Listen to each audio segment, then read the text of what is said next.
1977, the series became the all-new Super Friends Hour.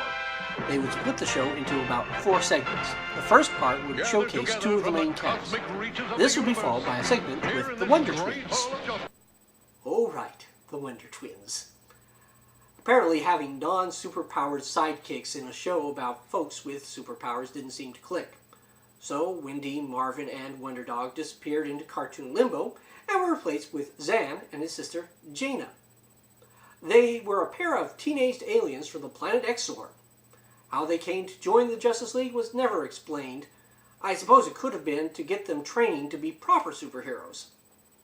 When the two touched, they could activate their powers, giving a catchphrase that many of us would repeat at one time or another in a moment of geeky fun. Wonder Twin powers, activate! This would allow Jaina to change into any creature she desired, so long as she could name it.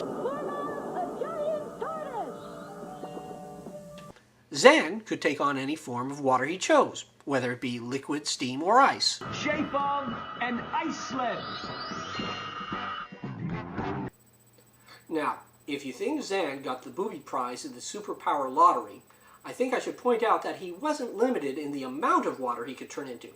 He could say, form of a tidal wave, and boom, say goodbye to your island-based lair. Mostly, though, he would turn into ice shapes, like sleds for getting around, or even an ice giant for some extra muscle. The twins had a blue space monkey named Gleek. He fulfilled the show's annoying comic relief, semi-intelligent animal quotient. Speaking of new characters, they also added a few more heroes that, while usually not in the main adventures, would team up in the first segment with one of the established characters. There was Black Vulcan, an African-American electric-based hero. He was a stand-in for DC's Black Lightning character, due to a dispute between DC and the original character's creator. Next, there was Samurai, from Japan, naturally. While he usually used wind-based powers, he was shown on occasion to have other abilities that he could activate by speaking a phrase in Japanese. Ningen! Using his ancient powers to turn himself invisible, Samurai devises a clever plan. Most well known, however, was Apache Chief. Of all the new characters, I have to say he was the coolest.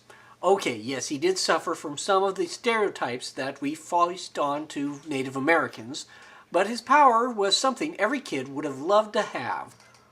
Once a typical member of the tribe, a bear attack prompts an elder of his tribe to use a special magic powder on the brave that will amplify his abilities many times.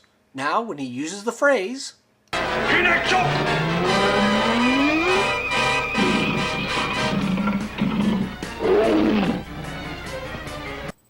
what kid wouldn't want to be able to grow into a giant any time they wanted? Conversely, the least known of these was Rima the Jungle Girl.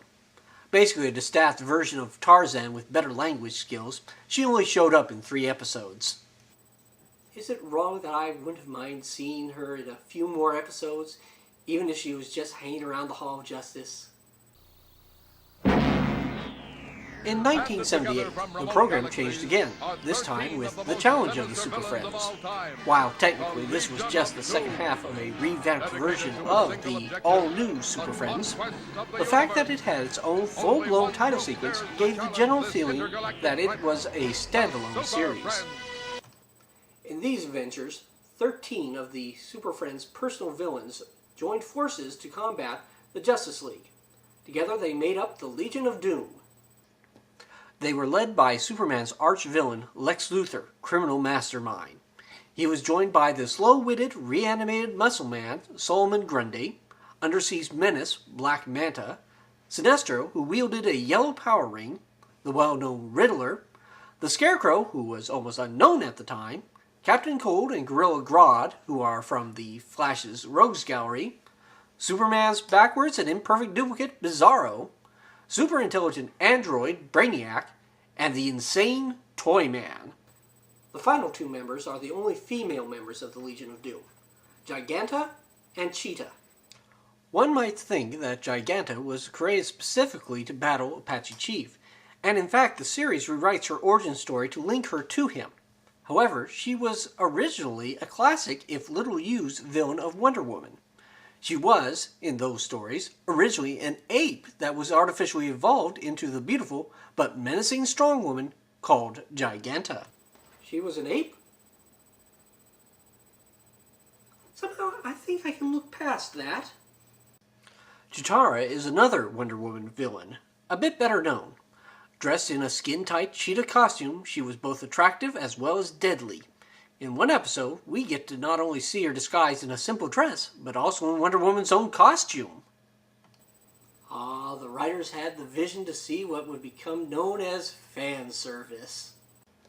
The Legion of Doom would meet in a hidden swamp in their mobile base known as the Hall of Doom. Now wait a second. Doesn't that remind you of something?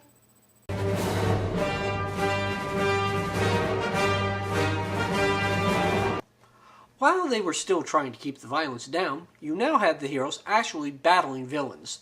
Much more exciting than the original talk them into changing their ways idea.